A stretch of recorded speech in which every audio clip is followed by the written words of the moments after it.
con el propósito de poner elementos sobre la mesa para nuestros agremiados, que los ayude y los guíe un poco en el análisis de riesgos, de la coyuntura que o que estamos atravesando.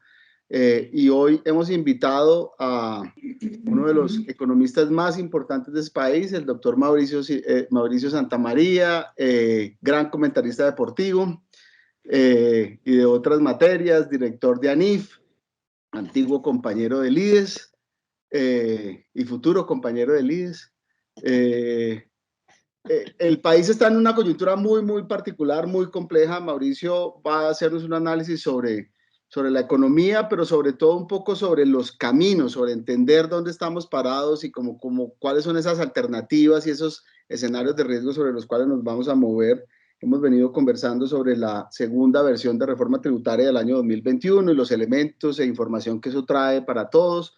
El año pasado fue un año lleno de malas noticias. Cuando digo lleno de malas noticias desde el punto de vista económico, es un año de crecimiento negativo profundo, de niveles del 6,8, de un déficit fiscal del menos 7,8, con unas cifras de desempleo récord de niveles del 16,1 al cierre del año. Es un año bien particular desde el punto de vista de análisis. Duraremos muchos años entendiendo cómo fue la reacción a la pandemia y si las medidas que tomamos fueron o no las adecuadas para administrar la situación, pero creo que el interés nuestro, Mauricio, es un poco tomar esta foto, entender dónde estamos parados y ayudar a construir a nuestros agremiados una visión sobre las distintas alternativas que puede tener la economía colombiana. Hemos tenido algunas discusiones más orientadas un poco más al tema geopolítico. Hace 8 días, como te conté, estuvimos con Michael Reed hablando de la geopolítica latinoamericana desde la visión de The Economist y de alguien con la experiencia como Michael. Y la idea es un poco ir avanzando en esta conversación. Hoy tenemos un grupo mucho más amplio de invitados de los distintos equipos de las fiduciarias. Y de nuevo es un placer tenerte aquí, con cara de que Colombia ganó 3-0. Y esperemos que eso ayude a poner un poco el tono de la conversación. Así que el piso es tuyo. Aquí vamos a estar una hora larga, un poco más de una hora que tiene preparada Mauricio. Y la idea es que al final podamos canalizar a través del chat algunas preguntas para discutir y conversar aquí con nuestro experto invitado. Doctor Mauricio Santamaría, bienvenido. Gracias, doctor Arce. Lo primero que les pregunto es si ven la presentación en la pantalla. Sí, perfecto. Listo, al pelo. Entonces, a ver, después de haber preguntado eso, le doy un saludo a usted, a todos los agremiados y demás personas que nos acompañan. Muchas gracias por la invitación, es un placer y todo un honor encontrarme acá, poderles contar la historia que esperemos que les sirva para la toma de decisiones de ustedes. Estamos como lo dice el doctor Arce muy acertadamente, estamos en una coyuntura muy particular y por eso hemos preparado en ANIF una presentación, dijéramos, un poquito larga, pero que pues está hecha así,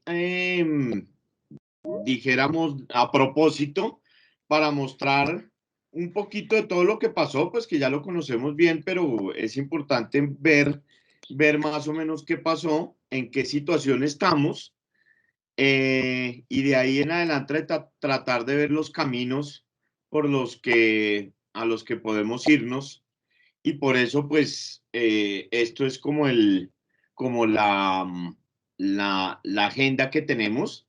Es un panorama, dijéramos, más que todo macroeconómico, aunque tiene algunas otras cositas, y dónde estamos parados ahora. Después miraremos con cierto detalle la situación fiscal y después algunos escenarios con bastante detalle de lo que podría pasar a futuro. Espera que se me fue. Ya, listo. Un momento. Que tengo un... Bueno, entonces voy a ahora sí a empezar. Que que tuve un pequeño problemita aquí que se me perdió la pantalla, pero ya retornó, ya retornó. Entonces empecemos. Obviamente, después de, como bien lo mencionaba el doctor Arce, después de todos los problemas que tuvimos el año pasado, que fueron profundos, graves, y ya veremos qué tan graves fueron, porque sí fueron bastante graves, los indicadores líderes de 2021 y los temas del mercado laboral empiezan a recuperarse. Este año se ha visto una buena recuperación, de hecho mejor de la que nosotros esperábamos, pero pues todavía no tenemos los indicadores que nos permitan ver el efecto de las protestas, que realmente pues creemos que va a ser bastante pronunciado, pero dijéramos hasta abril, y algunos indicadores que pueden llegar hasta mayo. Ahí podemos ver algún tipo de recuperación después de lo que observamos en 2020. Entonces empecemos con algunos indicadores líderes. Como ustedes bien saben, se llaman líderes precisamente porque, como Colombia próximamente, lideran a otros indicadores que se demoran más en salir. Es decir, el PIB, si estuviéramos solo con el PIB, pues estaríamos muy perdidos durante 3 meses sobre qué está pasando en la economía, y por eso hemos diseñado algunos indicadores líderes que permiten irle tomando el pulso a la economía, como la industria, el comercio, los mismos indicadores del mercado laboral, la energía, la demanda de energía, y más adelante el ICE, que ya lo veremos un poco en detalle, que permiten ir un poco más a tiempo con la economía, analizando qué pasa. Entonces, si empezamos con la producción de la industria, pues la caída del año pasado fue estruendosa. Ustedes lo ven en la gráfica de la izquierda. La caída fue demasiado dura, como nunca la habíamos visto en la historia de Colombia, una caída de casi 40%.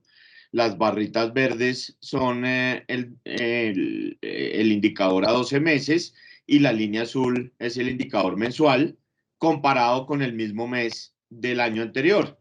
Entonces ustedes ven que el año pasado realmente fue malo, pero la recuperación de marzo de este año fue muy buena.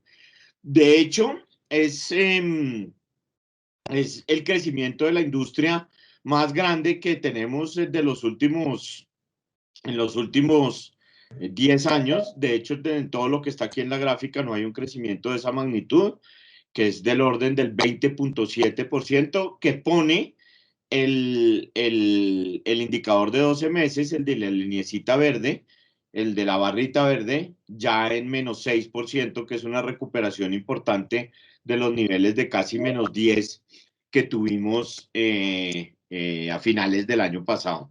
Y eso, por supuesto, está relacionado con un comportamiento de los índices de confianza industrial y de confianza de los comerciantes, muy buenos, que están a la derecha, como ustedes lo ven.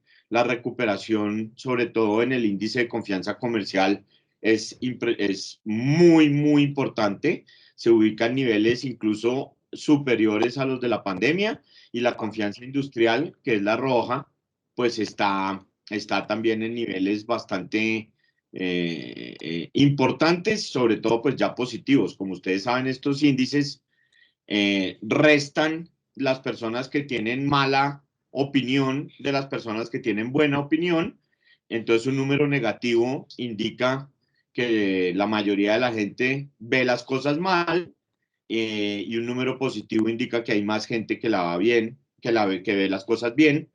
Y realmente, pues el indicador a marzo mostraba un excelente comportamiento. Si uno ve el comercio, pues ahí también, de casualidad, el indicador también es 20.7%, el indicador mensual, es decir, en marzo del 2021 comparado con marzo del 2020, la recuperación fue muy grande, después de caídas también del menos 40%, y eso deja el indicador a 12 meses en menos 8%. Pero dijéramos, el dato de marzo es excelente, crecimiento del comercio minor, de las ventas del comercio minorista del 20% es muy, muy, muy grande. Y a la derecha tenemos el índice de confianza del consumidor, que es un índice que se construye hace mucho tiempo en Colombia, que es una copia exacta del que produce la Universidad de Michigan desde los años 60. En Colombia se produce desde mediados de los 80 y también tiene la misma estructura de que resta aquellos hogares que tienen malas perspectivas de los que tienen buenas, y el comportamiento desafortunadamente del índice de confianza del consumidor sí no es tan bueno. Se recuperó al final del año pasado, pero volvió a caer este año. Y este sí va a abril, el índice de confianza del consumidor sí llega a abril, y fíjense que en abril tuvo una caída grande y está en un terreno negativo importante. Muy seguramente en mayo se mantendrá ahí por los efectos que han tenido las protestas sobre la economía y sobre el empleo, que eso le quita fuerza al indicador de confianza. Y este indicador de confianza es muy importante porque, de hecho, lo utiliza el Banco de la República para tomar sus decisiones de política monetaria, porque es un indicador que ha demostrado a través de los años ser una variable que puede predecir el consumo de los hogares de una manera casi exacta. Es decir, si uno mira la serie de consumo de los hogares comparada con la serie del índice de confianza del consumidor, eh, eh, son casi iguales. Ahora, si nos vamos al indicador líder del sector construcción, pues que como ustedes conocen bien, se refiere más que todo a las licencias de construcción. También tuvieron un crecimiento importante en el mes de 57.4%, lo cual es muy bueno. De hecho, ya puso el indicador anual en terreno positivo en 2.2%, como ustedes ven ahí. Y si uno las ve por destino, pues ve que está en la gráfica de la derecha. Las de vivienda pues se han recuperado, que son las rojas, y las de otro tipo de edificaciones, que son las azules más claritas, sí van, dijéramos, siguen en caídas importantes. La demanda de energía, que es probablemente el indicador más líder de todos, pues porque ese sí lo tiene uno casi al día.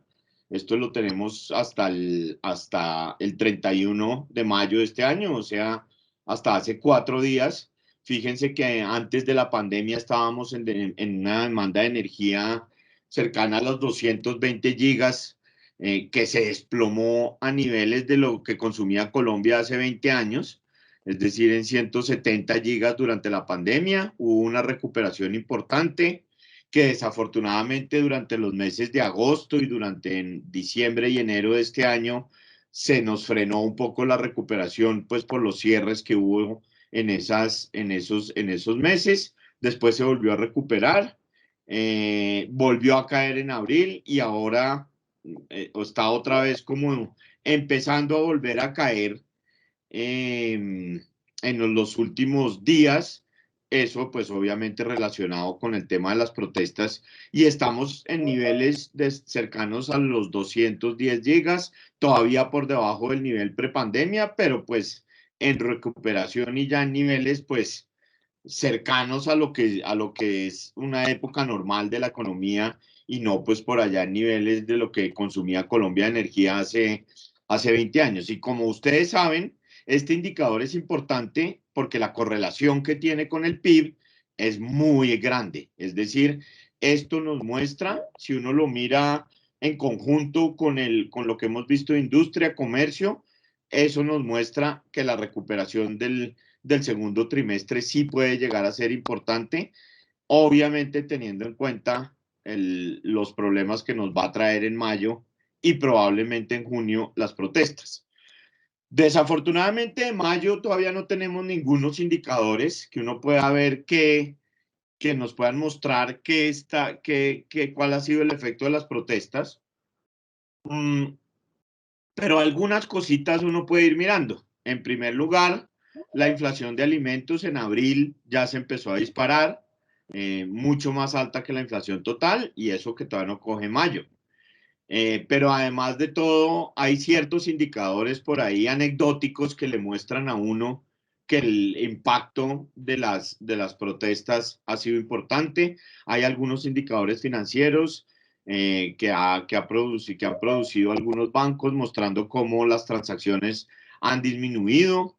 También está lo que ha dicho la Federación de Transporte de Carga, que el transporte terrestre cayó 12%. La Cámara de Comercio de Bogotá nos ha dicho que las nuevas matrículas disminuyeron en 33% en mayo, que es el peor valor que han tenido en todo el 2021. El Ministerio de Defensa ha dicho que se han afectado casi 400 establecimientos comerciales, 1.200 vehículos de transporte público y 120 sitios de infraestructura pública. Fendi Petróleo ha dicho unos indicadores bastante preocupantes del consumo de combustibles, que se ha reducido casi en 40%. Y todos estos, pues, son, como les digo, indicadores anecdóticos que nos permiten ver que desafortunadamente mayo no va a ser un buen mes, lo cual es una tristeza, porque dado que mayo del año pasado fue tan malo, como lo veremos ahorita más adelante, si este mayo fuera bueno, pues tendríamos unas recuperaciones en los indicadores económicos muy importante, dado el efecto base que nos da mayo del año pasado. Pero realmente las propuestas parece que se van a llevar una buena parte de esa recuperación, desafortunadamente. Aquí está el ICE, que es un indicador líder que el DANE produce desde hace pocos años, que es una manera de aproximar el PIB y tener un dato más actualizado del PIB mensual. No es el PIB en sí, pero sí lo aproxima muy bien. El DANE esto lo produce con un algoritmo y una cantidad de datos y tiene una correlación cercana con el PIB a 1, es decir, es un indicador muy bueno. Y ustedes fíjense, aquí lo tenemos tanto en gráfica como en cuadro, y ustedes fíjense tres cosas importantes, tanto en la gráfica como en el cuadro. En el cuadro, pues, se ve que enero y febrero del año pasado iban muy bien. Fueron unos meses donde la economía creció 4.1 y 5.1 respectivamente.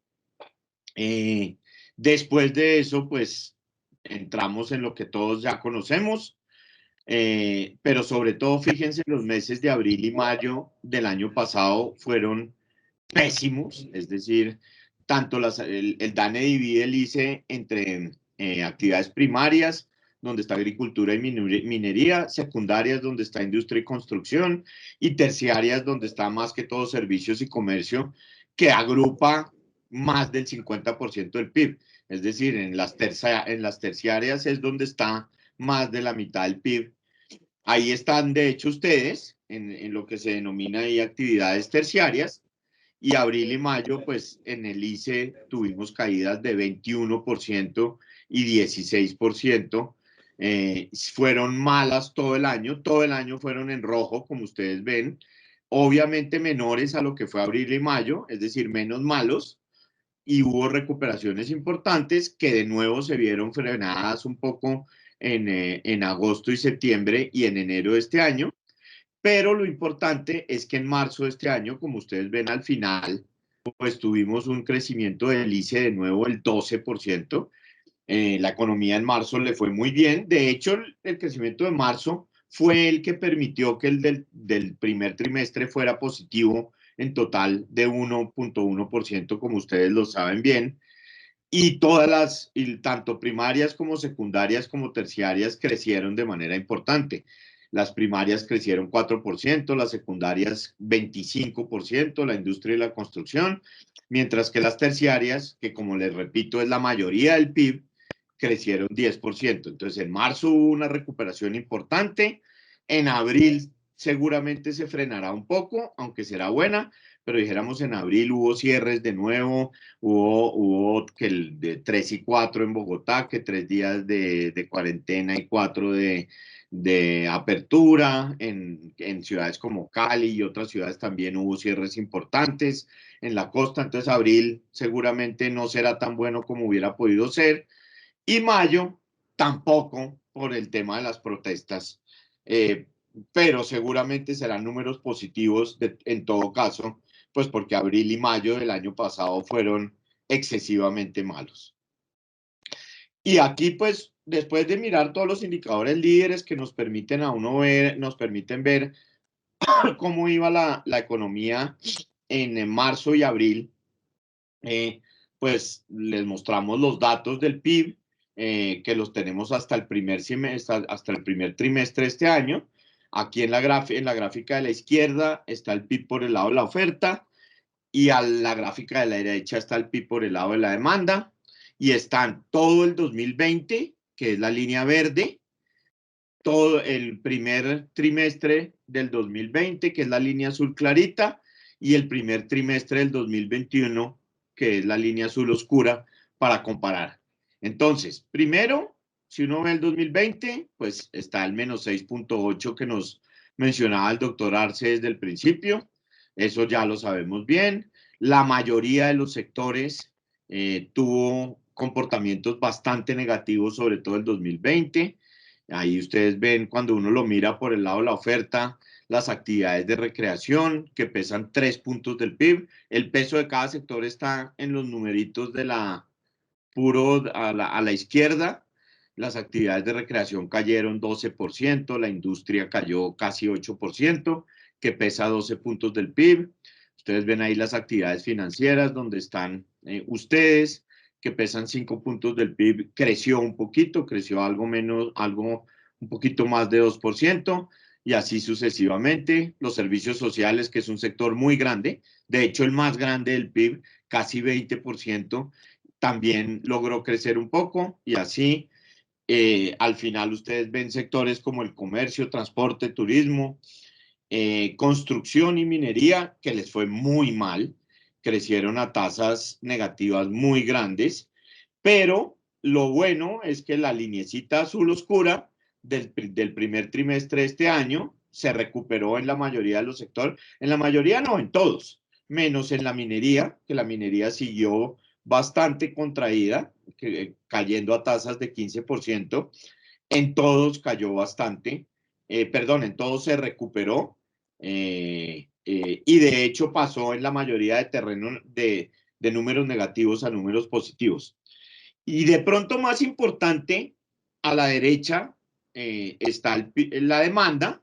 Ustedes ven el crecimiento, que es el mismo 1.1, obviamente es la demanda, el mismo 1.1 que vemos por el lado de la oferta, pero realmente cuando uno ve los componentes de la demanda, lo que ve es que lo que creció realmente fue el consumo del gobierno, que creció 4.6%, que fue lo que sostuvo el PIB, porque dijéramos el consumo de los hogares se recuperó bastante comparado con la línea verde, que es el 2020, pero siguió casi en cero, ¿sí?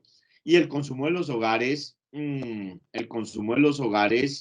es 70% del PIB, por el lado de la demanda. Entonces ahí es donde está el grueso del asunto. Y ustedes ven que el consumo de los hogares, que es como la cuarta línea, eh, pasó de menos 5.6 a 1, es decir, muy cercano a, a cero, pero pues de todas maneras con una recuperación importante, porque ese menos 5.6, cuando usted piensa que es casi todo el PIB, pues es importante. Y el gobierno fue el que logró mantener o dar el impulso para un crecimiento un poquito más alto, básicamente a través de todas las transferencias que hizo el gobierno durante este periodo. Lo más grave, obviamente, todos sabemos, fue el mercado laboral. Aquí están en la gráfica de la izquierda, están todos los meses desde el 2003 hasta el último dato que tenemos, que es abril de este año. Entonces, les comentaba que la gráfica de la izquierda es el desempleo, dijéramos todos los meses desde el 2003, cada lineecita es un mes y las líneas rojas son abril de cada año. Y el último dato que tenemos es ese 15.1. Todos conocemos cómo se nos disparó el desempleo el año pasado hasta el 20%. La buena noticia es que se recuperó rápidamente, pero en abril esa recuperación, dijéramos, se frenó un poco desafortunadamente. Veníamos, en marzo ya habíamos visto tasas inferiores o cercanas al 15, al 14, perdón, en abril, que es la linecita verde, la última línea, se nos volvió a subir al 15.1 y eso, pues, dijéramos, no es una buena noticia y refleja lo que pasó en abril, que es que hubo cierres de nuevo y otra vez que el 3 y 4 y que cierre aquí, que cierre allá, y eso hizo que el desempleo pues volviera a crecer un poquito. Obviamente 15.1 pues comparado con el 20 que tuvimos el año pasado, pues es mucho mejor, pero sigue siendo una cifra mala de desempleo. Y si ustedes ven la gráfica de la derecha, que es el promedio móvil de 12 meses, es decir, la tasa de desempleo anual para cada, o sea, de todos los meses con los 11 meses anteriores, pues se nos disparó y llegó a 17%, pero ya en abril por primera vez vimos que se quebró un poquito la tendencia y empezó a bajar. Es decir, eso quiere decir que entre los meses de mayo del 2020 a abril del 2021, ya la tasa de desempleo fue menor que la que se había observado 12 meses anterior. Y eso pues es una buena noticia. Más importante, cuando uno ve el tema del desempleo y del mercado laboral, es ver el número de ocupados, que le dice a uno mucho más que la tasa de desempleo. Fíjense que de nuevo a la izquierda está el número de ocupados todos los meses, desde el 2003, y ustedes fíjense que entre el periodo 2015 y el 2019 siempre tuvimos alrededor de 22 millones de ocupados. Hay veces subía un poquito, bajaba, y el totazo de la pandemia fue durísimo, nos llevó a 16 millones de ocupados, como ustedes ven ahí en abril del año pasado, es decir, se perdieron 6 millones de empleos en un segundito. Nos logramos recuperar en los meses desde abril hasta hoy, y el último dato, es decir, el último abril, ya tenemos 20.5 millones de ocupados, que sigue siendo bajo, es un nivel por cercano al que teníamos en el 2011, 2012, pero pues es mucho mejor que los 16 millones de ocupados. Pero todavía estamos lejos de los 22,5 millones de ocupados que teníamos antes de la pandemia. Y ese, dijéramos, que nosotros creemos que es el gran reto, ¿no? Llevar los ocupados a su número más congruente con lo que ha sido la historia de Colombia, que es alrededor de 22, 23 millones de personas. Fíjense una cosa, que los 16 millones que tuvimos era el mismo nivel que teníamos en el 2003, o sea, hace casi 20 años, cuando Colombia tenía 40 millones de habitantes y no 51 como hoy. Es decir, el golpe sí fue duro y eso lo muestra la tasa de ocupación que está a la derecha. Y un tema que es muy importante, al que no se le han parado muchas bolas, pero es muy importante, es que dijéramos los inactivos, es decir, lo que el DANE considera personas en edad de trabajar que no están en el mercado laboral, ya sea porque son estudiantes o porque no quieren trabajar o porque son personas dedicadas a las labores del hogar, que es una serie muy estable en el tiempo, eso no cambia mucho, eso siempre está alrededor de 12, 13 millones de personas. Se disparó durante la pandemia y subió a 20 millones de personas, como ustedes lo ven ahí, a 19.1. Y eso es importante, ¿por qué? Primero, porque muestra que la tasa de desempleo no subió a 30%, más por un tema estadístico que por la realidad. Es decir, si se hubieran contabilizado estas personas como desempleadas, sino como inactivas, yo no estoy diciendo que el DANE haya hecho trampa, ojo, yo nunca creo que el DANE hace trampa, yo confío plenamente en el DANE, todos los que hemos pasado por el gobierno sabemos que el DANE es una institución muy seria, pero lo que sí digo es que esas personas se salieron del mercado laboral y ya me voy a referir un poquito a eso. Si estos 6 millones de personas hubieran, en vez de haberse ido a la incapacidad, a la inactividad, se hubieran ido al desempleo, pues el desempleo hubiera sido más o menos 34%. Nosotros hicimos el cálculo y hubiera sido 34% en vez del 19,8% que veíamos en la gráfica pasada. ¿Y qué pasó? Cuando ustedes lo ven en la gráfica de la derecha, pues ven que realmente el crecimiento grande de los inactivos se dio por las mujeres, que son la línea roja, que hoy en día son 10,5, ya nos hemos recuperado, llegaron a ser 12 millones, y eso pues tiene mucho que ver con el impacto diferencial que tuvo la pandemia sobre el empleo de las mujeres por muchas razones, pero principalmente por dos razones.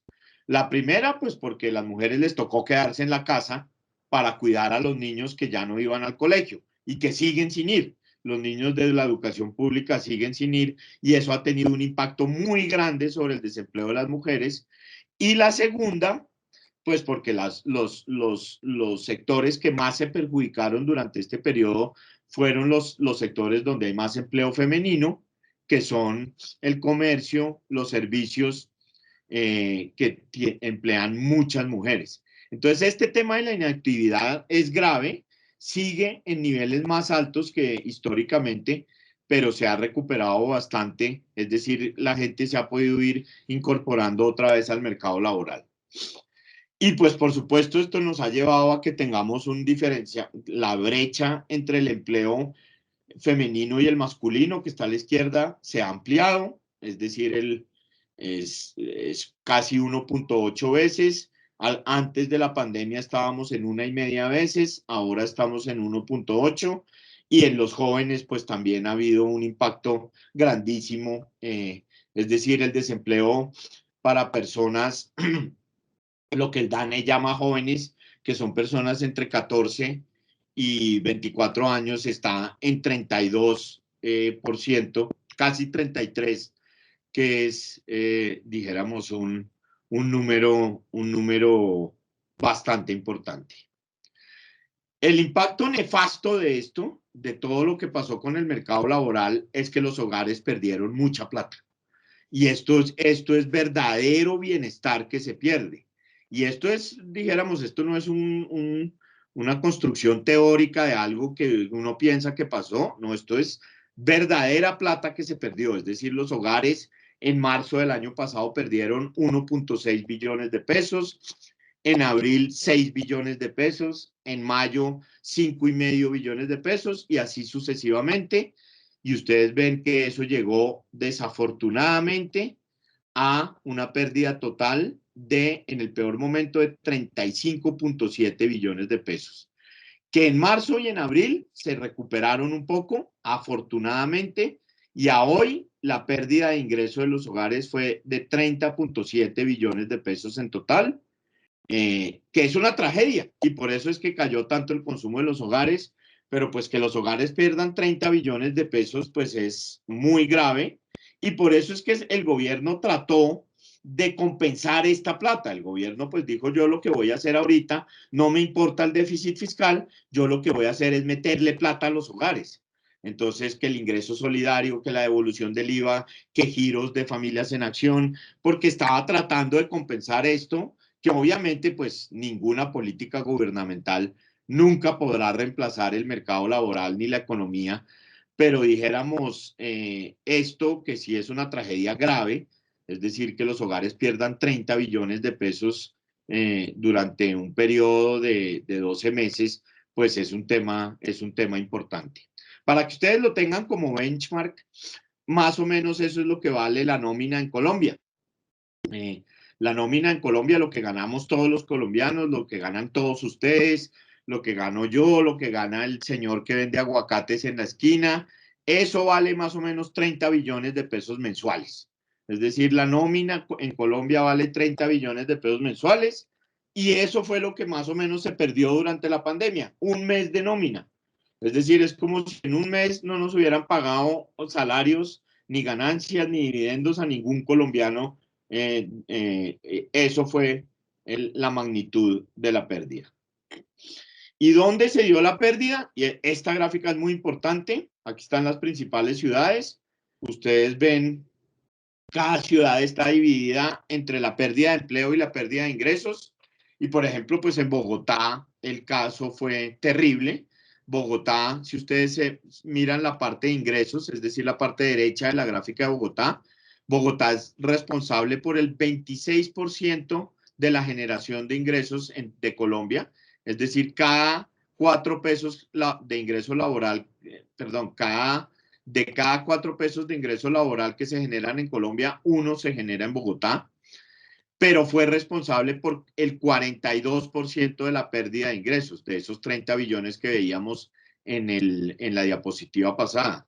Es decir, fue mucho más que proporcional, lo que quiere decir que Bogotá tuvo, dijéramos, unas políticas tan estrictas en materia y tan repetitivas, sobre todo en materia de cierres, pues que hizo que el impacto fuera mucho más grande. Fíjense, por ejemplo, en Medellín, Medellín es responsable por 11% de los ingresos laborales del país y fue responsable por el 10% de la pérdida de ingresos. En Cali es 6,9, es decir, también le fue mal. Barranquilla 4,5, Bucaramanga 2,4. Y cuando uno lo mira por ocupados, también en Bogotá está el problema más grave. Es decir, y eso de Bogotá es grave, no solo por el bienestar de los bogotanos, sino que Bogotá es tan importante para la economía de Colombia, pues que eso terminó arrastrando un poco toda la economía. Obviamente, pues si se pierden ingresos, sube la pobreza y realmente pues el incremento de la pobreza urbana, ustedes lo ven ahí, son 10 puntos porcentuales de 32 a 42. Esos son casi 4 millones de personas que entraron a la pobreza. Pero más grave aún la gráfica de la derecha, la pobreza extrema. Es decir, pasamos de 7% de las personas urbanas estaban en pobreza extrema. Es decir, eso quiere decir que no tienen un ingreso suficiente para garantizar una alimentación adecuada y eso pasó a 14,2%. Eso es un incremento grandísimo y esa yo creo que tiene que ser la agenda de los próximos años, es recuperar el empleo, recuperar el ingreso de los hogares y reducir la pobreza. De otra manera, pues la situación se va a ver complicada. Ahora, es claro que muchos indicadores líderes pues muestran buen comportamiento en marzo, incluso en abril, algunos de ellos, los pocos que existen. Mayo no va a ser tan bueno por el tema de las protestas, desafortunadamente, pero donde sí hay un problema es en el tema fiscal y ahí es donde vamos a hacer, los caminos o lo que se puede llamar los escenarios. Empecemos pues por algo que ustedes ya saben. Standard & Poor's nos quitó el grado de inversión. Ahí está la historia de Standard & Poor's, Moody's y Fitch, que son las 3 principales calificadores de riesgo. No son las únicas 3, hay bastantes más, pero dijéramos las 3 que siempre están en la palestra pública son estas 3. La lineecita roja es lo que se considera grado de inversión y la línea azul es lo que ha transitado Colombia. Ustedes ven que las 3 calificadoras nos quitaron el grado de inversión por allá en el 2000, en la crisis. Duramos 10 años en volver a conseguir el grado de inversión en el caso de Standard & Poor's, más de casi 12 años en el caso de Moody's y también 12 años en el caso de Fitch. Eso les muestra lo difícil que es recuperar el grado de inversión. Eso ustedes lo conocen muy bien. Hoy en Moody's todavía estamos un escalón por encima, en Fitch estamos justo en el límite. Es decir, ya tenemos una que nos tiene por debajo, nos tiene en el escalón más alto de grado de especulativo, que es el Standard Poor's, Moody's que nos tiene en grado de inversión un escalón por arriba, un notch como dicen ellos, y Fitch que nos tiene justo en el límite. Esto la gente cree que esto, perdón el vocabulario coloquial, pero la gente cree que esto es carreta de los economistas y que el grado de inversión no importa y que eso para qué y que eso solo les importa a ustedes y que eso es del sector financiero. Y pues cuando uno ve, y ya lo veremos ahorita más adelante, que no, pues que eso tiene impactos directos sobre la gente, pues se da cuenta que el tema no es tan sencillo. Antes de pasar a eso, pues ustedes bien saben, ustedes esto lo conocen mejor que yo, pero la percepción de riesgos en el sistema financiero cambió mucho entre el 2019 y el 2020. En particular, ustedes ven temas como la restricción de las fuentes de fondeo, la materialización del riesgo de crédito, se volvieron muy importantes. También el deterioro del panorama económico en Colombia. Es decir, dentro del sistema financiero hemos visto que hay un cambio hacia temas más profundos, por llamarlos de alguna manera, más que del día a día, que no me pagan aquí, que no he podido cobrar las comisiones, etcétera. La gente está viendo problemas importantes en la economía y eso también se ve en la gráfica de la derecha, donde se ha incrementado la probabilidad de que hay, o sea, la gente ve que hay un incremento de la probabilidad sobre de que haya un evento importante que afecte negativamente la estabilidad del sector financiero. Y esta encuesta es de ustedes, esta me la facilitó el señor presidente Arce y muestra lo mismo.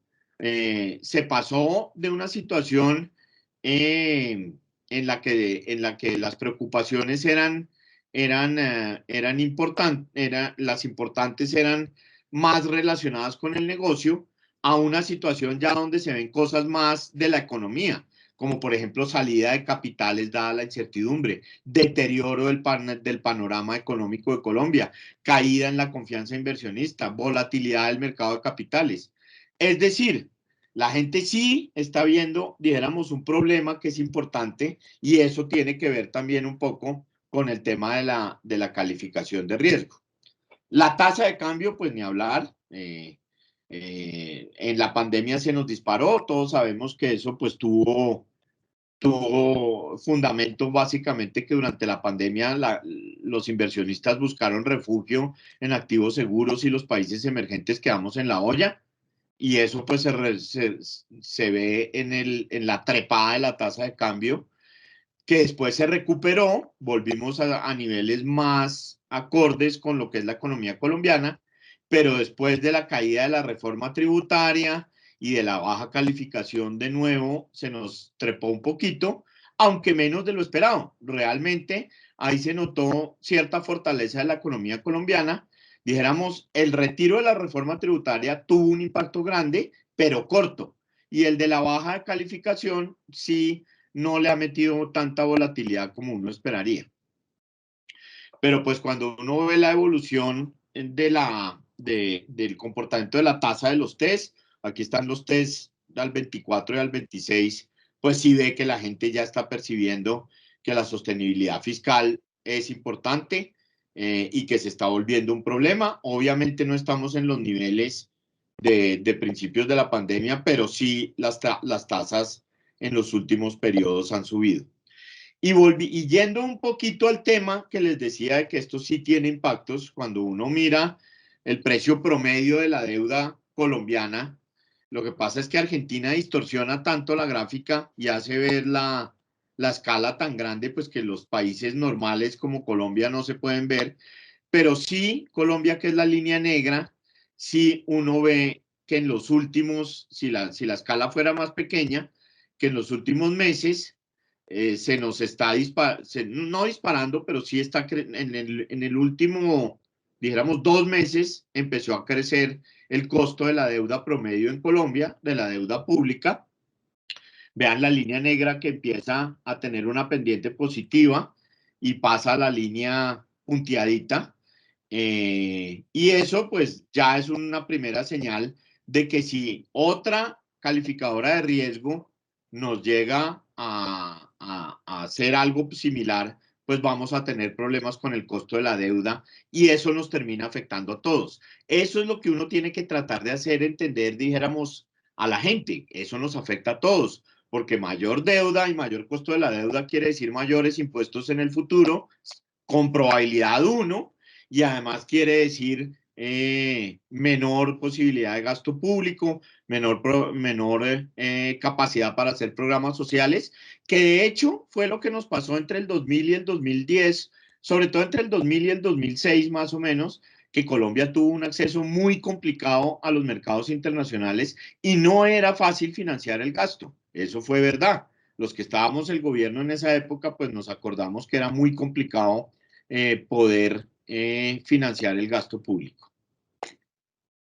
Entonces, la conclusión es que hay una incipiente recuperación, pero que se consolide esa recuperación depende de que evitemos los cierres, que parece que por fin eso se ha vuelto algo que está entrando en la mente de los mandatarios, especialmente los mandatarios locales, pero también en cómo se resuelvan las protestas, porque eso puede llegar a dañarnos la recuperación de manera importante, y cómo se desenvuelva el tema fiscal a futuro.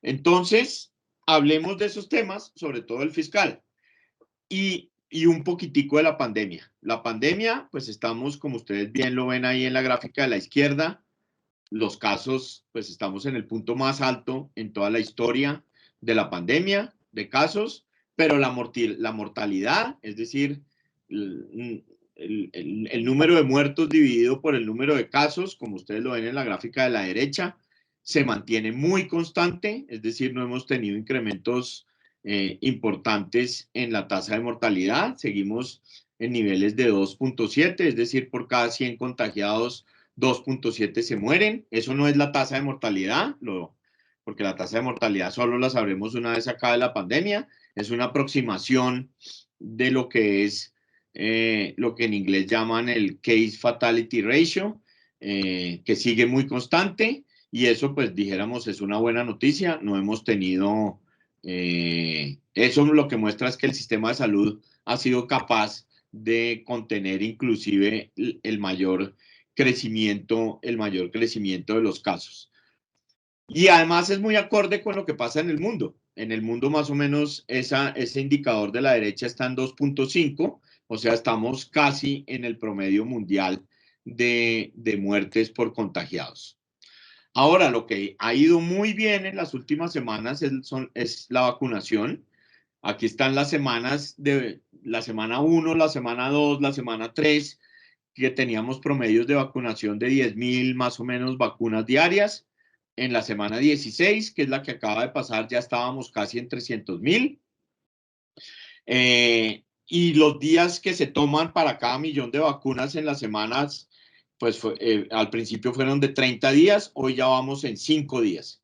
Y eso pues muestra que la vacunación cogió ritmo y eso es una excelente noticia. Pasamos de 30 días para llegar a 1 millón a 5 días para ir haciendo de millón de vacunas. Y esta gráfica es muy importante. Aquí están a la izquierda todas las ciudades y a la derecha las más importantes.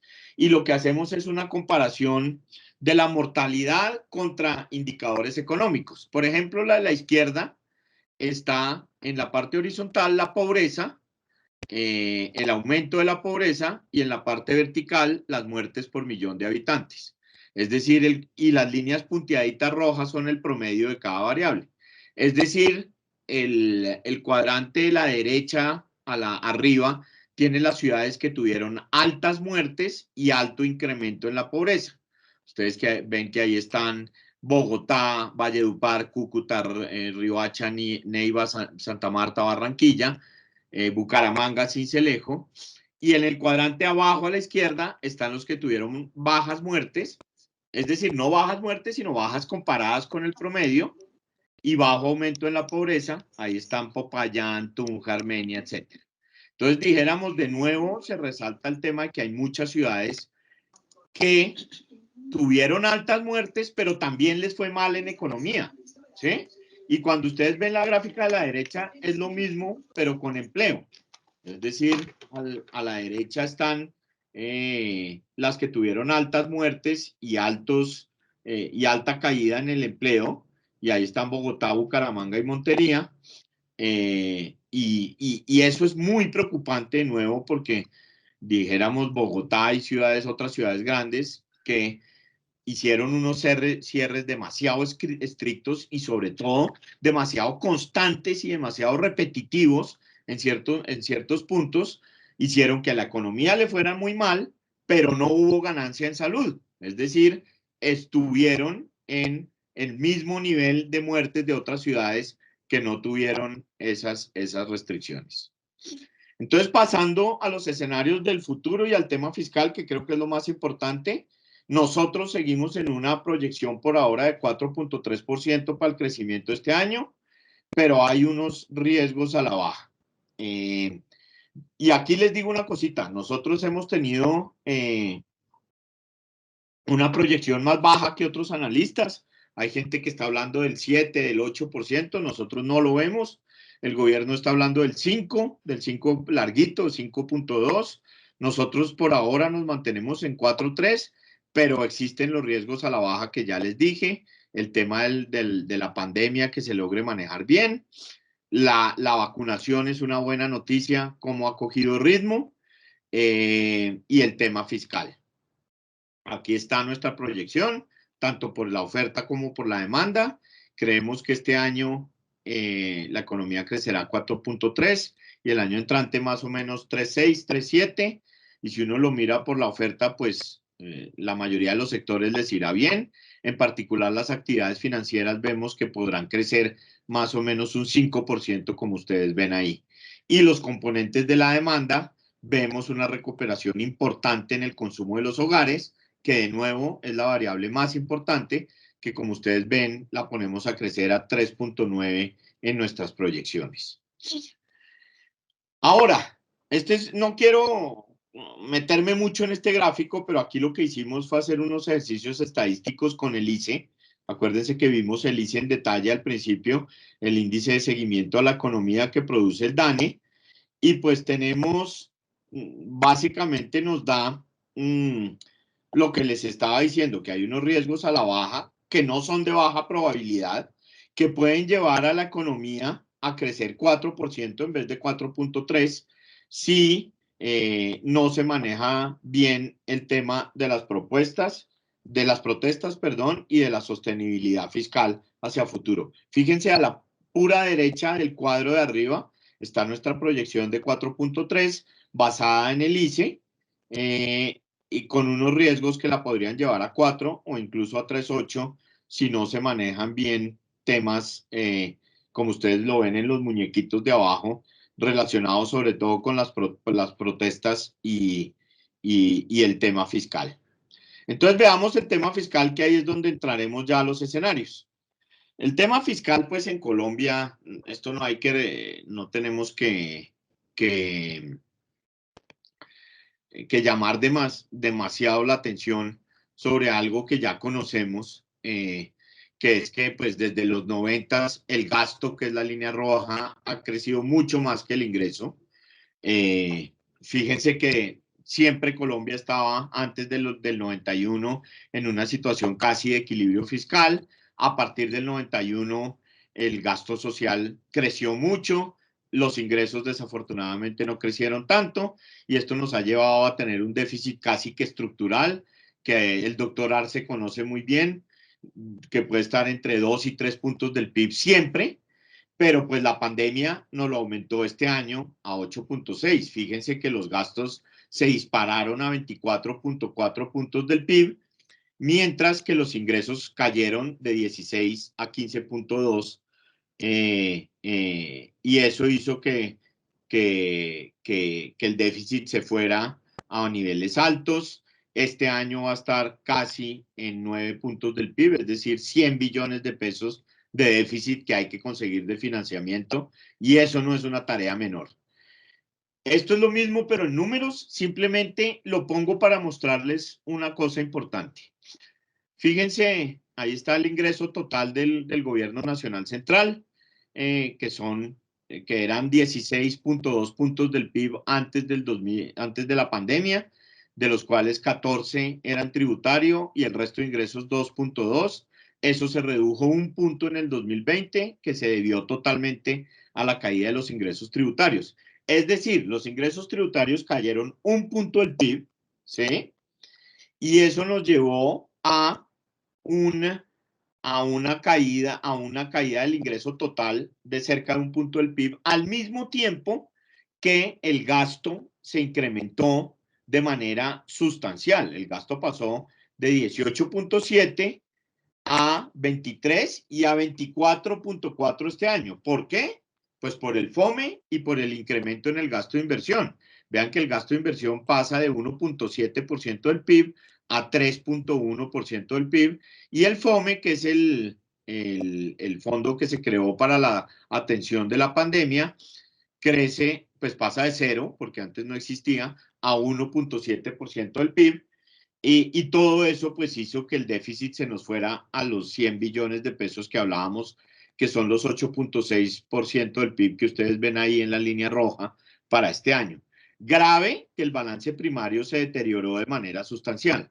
Es decir, ustedes saben que el balance primario es como el gasto operativo, el ingreso operativo menos el gasto operativo sin contar pago de deuda. Es decir, cuando tenemos un balance primario negativo, es que estamos usando deuda para pagar deuda, que es una mala costumbre. Ahora, habiendo dicho eso, obviamente esto había que hacerlo. Es decir, atender la pandemia, dada la tragedia que vimos en las diapositivas anteriores, había que hacerlo. No era momento para ponerse a pensar que el déficit fiscal y que no sé qué, esto había que hacerlo. Pero lo que yo digo y repito en todos los escenarios donde voy es sí, había que hacerlo y está bien que el déficit se incrementó, pero lo que tenemos que ser conscientes es que eso lo vamos a pagar. Esos 100 billones de pesos nadie nos los va a regalar. De hecho, ya Standard & Poor's dijo, lo que dijo con su decisión fue, yo no creo que Colombia tenga la misma capacidad de pagar que hoy que la que tenía hace un año, y nos quitó el grado de inversión. Y esto lo vamos a pagar nosotros y generaciones por venir, vamos a pagar esto y hay que empezarlo a pagar ya. Es decir, el 2022 tenemos que tener algún ingreso adicional para empezar a cerrar esta brecha, o si no, vamos a entrar a un problema serio de sostenibilidad de la deuda, más cuando tenemos en cuenta que en los próximos 15 años vamos a necesitar recursos del orden del 23% del PIB. Y esto es siendo, dijéramos, bastante generoso. Es decir, estamos viendo incrementos en el sector salud del orden de 2 puntos del PIB, en educación de 1 punto del PIB, necesidades en infraestructura del orden de 9 puntos del PIB, que son las que ya están en el presupuesto como vigencias futuras. Es decir, no estamos metiendo las nuevas. El déficit estructural de 2 puntos del PIB y el pedazo azul claro, que es el déficit que nos metió la emergencia del coronavirus. Es decir, tenemos un problema de dos caras que es grave. Uno, tener que solucionar y cerrar este tema ya, lo de la atención de la pandemia. Y dos, a futuro tendremos una deuda creciente al mismo tiempo que necesitamos más plata. Y eso es lo que no ha podido comprender, dijéramos, el país político y en el debate público, que esto no es gratis. Es decir, la atención de la pandemia y la atención de los gastos futuros, nadie nos los va a regalar. Y fíjense que sí, esto es un tema de verdad. Es decir, aquí tenemos el déficit en la gráfica de la izquierda. La línea azul es el déficit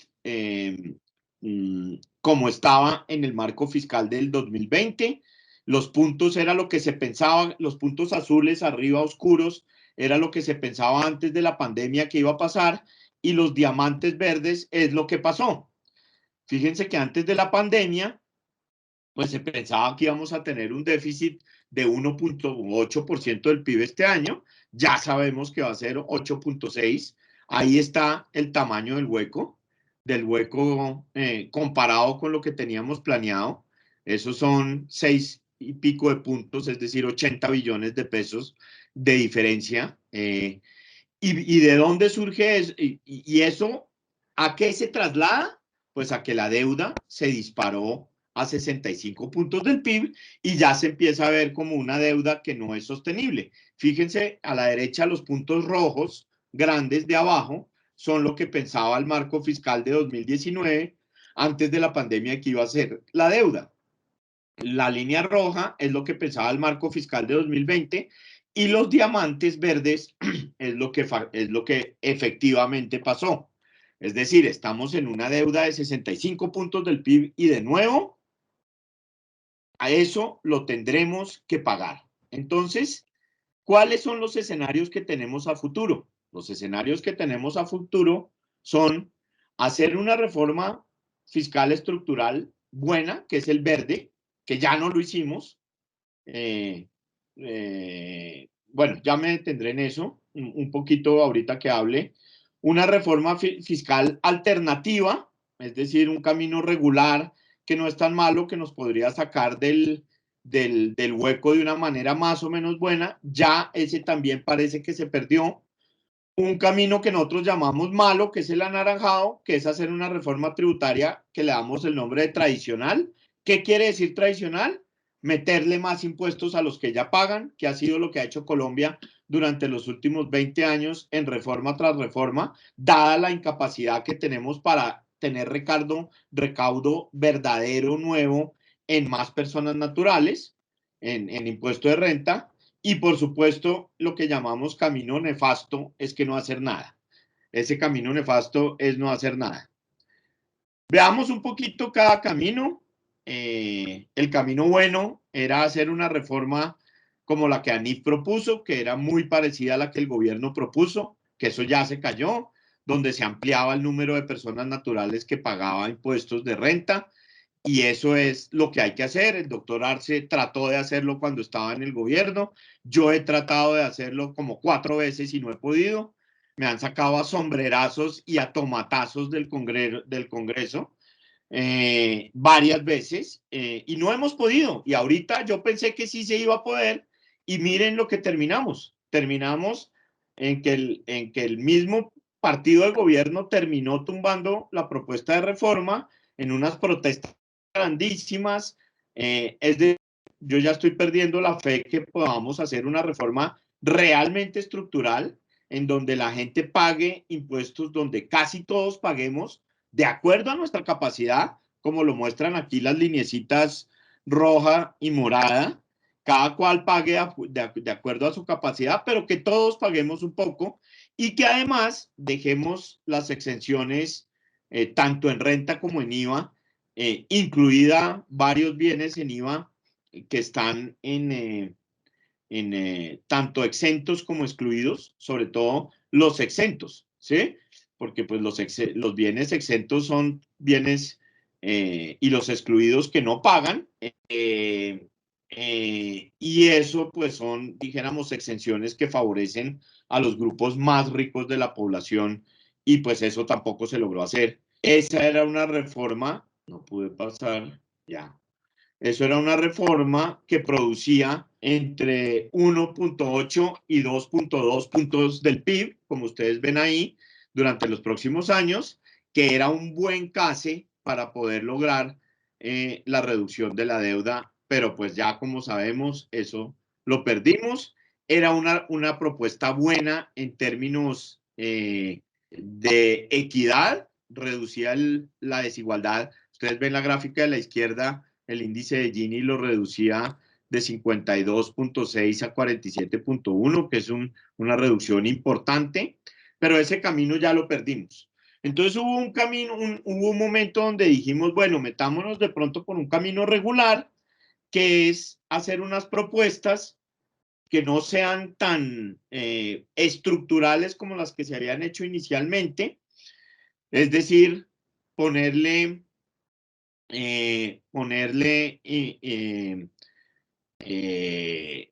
más impuestos a la parte más alta de la distribución de ingreso en el impuesto de renta una sobretasa temporal del 15%, limitar los descuentos, que es lo que está ahí en el cuadrito en letras rojas, eso sumarlo a un impuesto al patrimonio mejor diseñado, es decir, un impuesto al patrimonio que tenga una tasa marginal y que empiece en 1.500 millones de pesos y que tenga tasas efectivas como las que se ven ahí, que empiezan en 0.05% y terminan en 1.18%. Un impuesto a las pensiones altas, es decir, a las pensiones de más de 6 millones de pesos, que ahí como ustedes ven en la gráfica de la izquierda, pues simplemente coge al 10% más alto de los pensionados y serían solo 43.000 personas que producirían un recaudo de cerca de 500.000 millones de pesos. Esas propuestas y aplazar la reducción de la reducción del impuesto de renta para las empresas producían, como ustedes ven ahí, 1.4 puntos del PIB, que era un buen case, distribuidos, como ustedes lo ven ahí en esta diapositiva, 0.7 por el impuesto de renta, 0.04 por pensiones, 0.05 por impuesto al patrimonio, perdón, por dividendos, 0.03 por patrimonio y, y aplazar la reducción de la tarifa de impuesto de renta para las personas jurídicas, 0.36 de impuesto. Eso nos daba un recaudo cercano a los 15 billones de pesos. Esos caminos ya no se recorrieron, desafortunadamente el país político y el debate nos puso contra la pared, entonces nos llevó a lo que nosotros llamamos el camino malo, que es una reforma igual a la que hemos hecho siempre, que es exactamente lo que está proponiendo el gobierno ahorita. ¿Qué está proponiendo el gobierno? Meter un impuesto a los dividendos que da 0.02% del PIB, incrementar la tarifa de renta al 34 o 35%. Hay algunas informaciones que hablan del 35%. Yo he hablado con Hacienda, hablé con ellos anoche y Hacienda me dijo que van a hacerlo al 34%, pero hay algunos que dicen que al 35%. Incrementarlo para siempre, es decir, no es aplazar la reducción que teníamos, que era buena, que ya íbamos en 31 puntos para este año, que era lo que nosotros proponíamos, ya que no se pudo hacer lo estructural, entonces aplace esa reducción hasta el 2024 y eso le da un buen recaudo. No, lo que ahora se dijo es no solo no la vamos a aplazar, sino la vamos a subir permanentemente al 34 o 35, que eso nos da 0.4 del PIB. Eliminemos el descuento del ICA, que en eso está de acuerdo todo el mundo, eso da 0.3% del PIB, y unas vainas rarísimas de mayor eficiencia de la DIAN, que da 0.2 del PIB, y, eh, y, y, y austeridad del gasto público, que da también otro 0.2 del PIB más o menos, es decir, 30 billones de pesos, a lo que como ustedes ven ahí nosotros le ponemos una interrogación porque no sabemos bien qué es eso y ya me voy a referir un poquito a eso en detalle.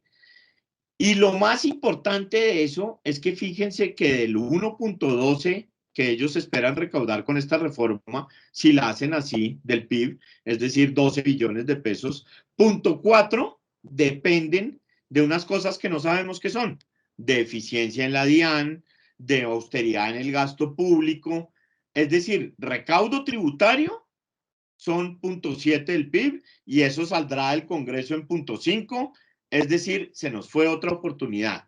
Y se nos fue en un pésimo momento, porque no solo se nos fue en términos de recaudo, sino que además vamos a profundizar los problemas estructurales del sistema tributario colombiano, que son, gravemos más a las empresas, como si eso fuera bueno, porque para todo el mundo eso suena divino, pero entonces gravémoslos más sin tener en cuenta que eso lo que va a hacer es reducir la inversión y el empleo, justo en el momento que, como veíamos, necesitamos reducir el desempleo, aumentar el empleo para reducir la pobreza. Es decir, nos fuimos por el camino malo, pero pues el camino malo es preferible que el nefasto, que es no hacer nada. Fíjense lo que dice el gobierno del tal tema este que les comento que está aquí de reducción de la evasión, por el cual ellos dicen que recaudarían 0,2 del PIB. Ellos hablan de reducción de la contratación de servicios de personal. Los que hemos estado en el gobierno, doctor Arce, no sé quién más aquí ya habrá estado en el gobierno, pero los que hemos pasado buena parte de la vida en el gobierno sabemos que eso pues es bastante difícil de hacer. La probabilidad de que eso en efecto se vea en una reducción del gasto es casi nula, porque lo que se deja de contratar por un lado se hace por otro, porque si la necesidad existe, pues los ministerios la terminan haciendo por otro lado. Límites a la adquisición de bienes y servicios, que no sé bien qué será eso, realmente ni siquiera lo entiendo bien, no sé cuáles son los bienes y servicios que dejarán de adquirir. Reducción, Vehículos, sí, teléfonos. exacto, que eso no sirve, pues que como lo sabemos, eso no ahorra nada, es decir, eso es lo mismo que nada. Reducción del crecimiento de las transferencias, pero sin afectar el gasto social ni el ICE ni el SGP. Entonces, ¿cuáles transferencias son las que van a reducir? Si las transferencias grandes son esas, el gasto social y el SGP, las otras no importan, o sea, las otras no pesan nada. El gasto social y el SGP son el 99% de las transferencias y pesan 5 puntos del PIB, ¿sí? El resto, lo que no es eso, no es nada. Entonces no sabemos a qué se refieren. Recorte de contratos, que lo que puede dar eso, pues es, yo no sé cuánto podrá dar eso, pero pues, de nuevo, perdón lo coloquial, pero una chichigua, que ni siquiera sé cuánto sería. Promoción de la virtualidad, o sea, me imagino que para ahorrar en viajes, o no sé, que ni siquiera entiendo por dónde van a ahorrar ahí. Revisión de esquemas de seguridad y compra de vehículos, que como ya lo dijimos, pues eso no ahorra nada. Y ahorro en publicidad estatal. Listo, ahorro en publicidad estatal, perfecto. ¿Eso cuánto le podrá dar de ahorro? Yo no sé, 1.000 millones de pesos, por mucho, 2.000. Es decir, ¿de dónde van a salir 2 billones de pesos de ahorro en esto? No tengo ni idea. Y de 8 a 10 billones en 5 años menos. Es decir, no quiero ser negativo ni criticar, pero pasamos de una propuesta de reforma muy buena que se hizo hace 2 meses a una propuesta que realmente pues es profundizar los problemas que tenemos y que tiene unas fuentes que no entendemos. ¿Y para qué dicen que se va a utilizar? Mauricio, el tema grande que, digamos, que en teoría genera algo de ingresos ahí es el tema de la norma orgánica que congela gastos de personal. Pero Sí, eso es, digamos, la proyección hacia adelante del componente, digamos, arriba de inflación de la nómina, que es digamos, todo el estructural de crecimiento por arriba de inflación que tiene, gastos de personal y gastos generales. Eso lo que pasa es que toca meterlo en una orgánica digamos, como cortar ese spread hacia adelante. Eso vale una plata si se logra hacer, pero eso se hace en una década.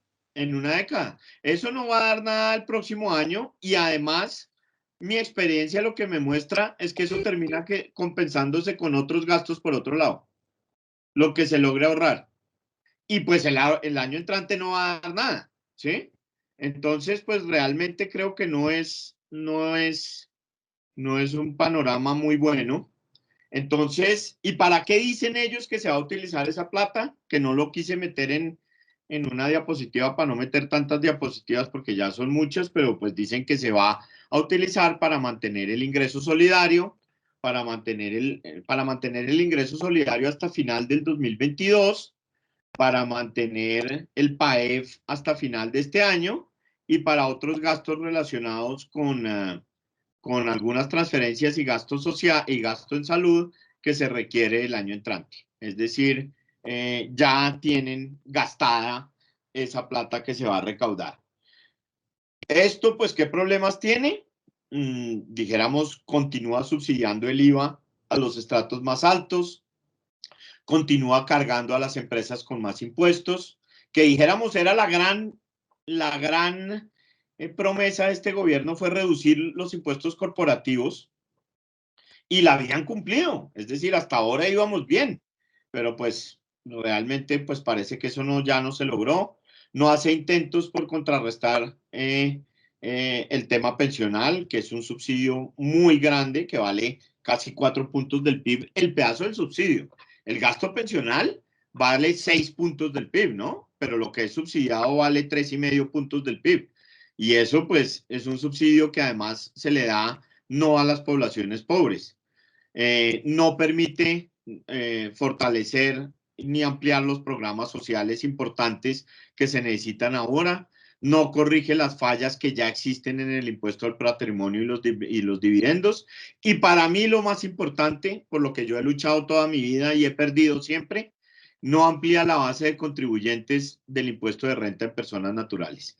Colombia es un outlier en el mundo impresionante. Colombia recauda 1 punto del PIB, 1,2% del PIB en impuesto de renta de personas naturales. 1 punto del PIB. Es decir, eso es un chiste, ¿sí? Y lo pagamos 1 millón de personas. Todos los países del mundo recaudan entre 3,5 puntos del PIB, los países latinoamericanos, hasta 8 puntos del PIB, los países desarrollados, en impuesto de renta a las personas naturales. En primer semestre de economía le dicen a uno, en macro 1, le dicen, las empresas no son ni pobres ni ricas. Los que son pobres y ricos son las personas. Y a ellos, ¿sabes qué? Hay que ponerle impuestos, porque pues la empresa es un papel. Si usted le pone un impuesto a una empresa, lo que hace es lograr que esa empresa invierta menos, genere menos empleo. Usted lo que debe hacer es ponerle un impuesto al ingreso que genera esa empresa. ¿Cuál es el ingreso que genera esa empresa? Los salarios de las personas que trabajan allí y las ganancias que tienen los dueños. Eso es lo que se le debe poner un impuesto y eso es lo que hacen los países serios. En Colombia hacemos exactamente lo contrario. El 85% del recaudo tributario viene de las empresas y el 15% de las personas naturales. Entonces, ¿qué pasa? Bueno, y el camino nefasto, pues que no es no hacer nada, es quedarnos como estamos. Entonces, ¿cuál era la evolución de la deuda? Y esto no es sacado del sombrero, estos son, de hecho, cálculos, la mayoría de ellos basados en lo que tienen el marco fiscal de mediano plazo y las cuentas de Hacienda. En el camino bueno, la deuda se estabilizaría en alrededor de los 65 puntos del PIB que estamos hoy, para empezar a bajar a partir del 2027 de manera importante. En el regular, crecería hasta 72 y después empezaría a bajar. En el malo, que es el que estamos hoy, vemos la posibilidad de que se incremente hasta 74 puntos del PIB, y en el nefasto, pues obviamente la deuda crecería siempre si no tenemos un ajuste tributario. Pero más allá de eso, más allá de la deuda, pues tenemos bastantes variables que hay que mirar. En particular el déficit del gobierno nacional central, el grado de inversión, el costo de la deuda y la tasa de cambio para nosotros son las más importantes. Si ustedes ven el camino regular, la deuda que nosotros vemos, pues el año entrante sería 66,5 del PIB, que es donde estamos. El déficit estaría cercano a los 9 puntos del PIB. El grado de inversión, pues nosotros creeríamos que Moody's está muy cercano a reducírnoslo. Fitch probablemente también, aunque lo vemos más estable.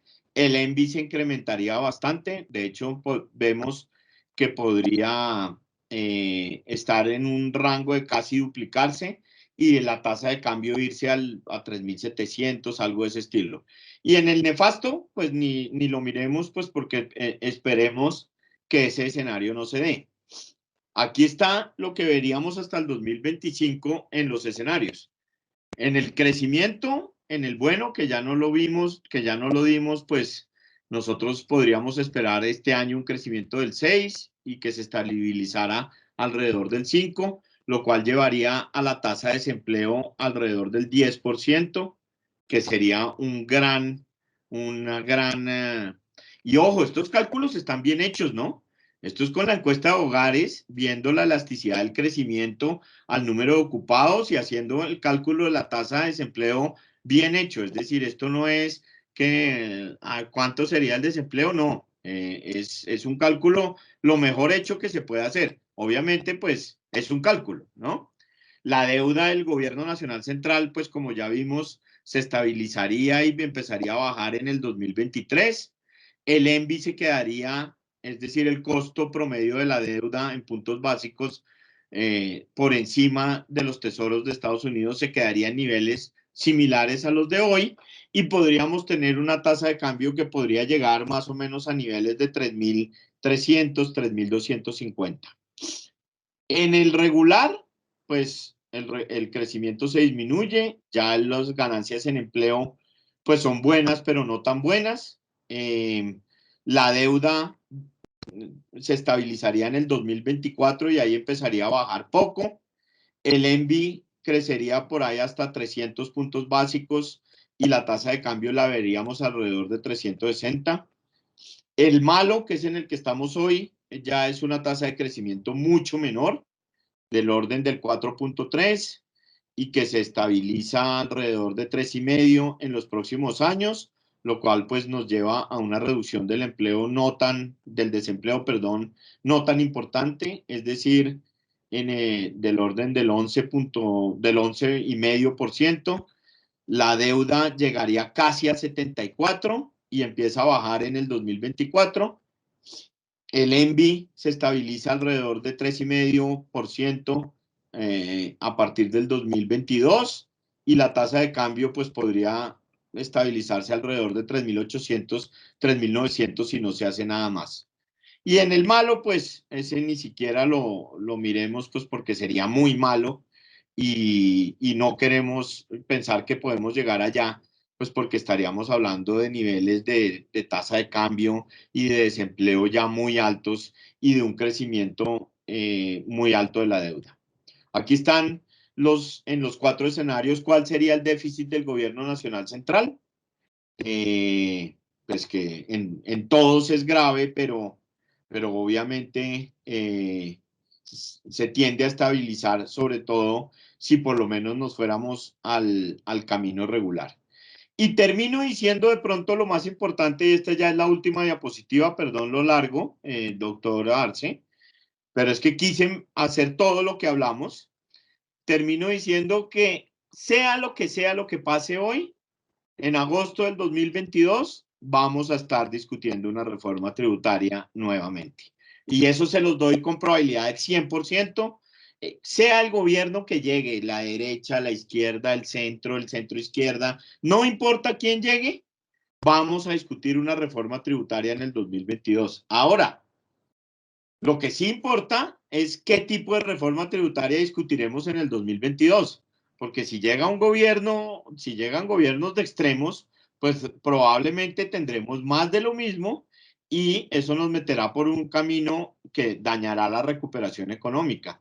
Por eso, pues dijéramos, dado que es seguro que vamos a discutir una nueva reforma tributaria en el 2022, pues la escogencia de un gobierno, dijéramos, moderado y que no se meta por los lados del populismo, pues creo que cobra aún mayor importancia.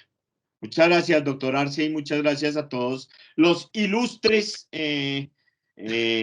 oyentes.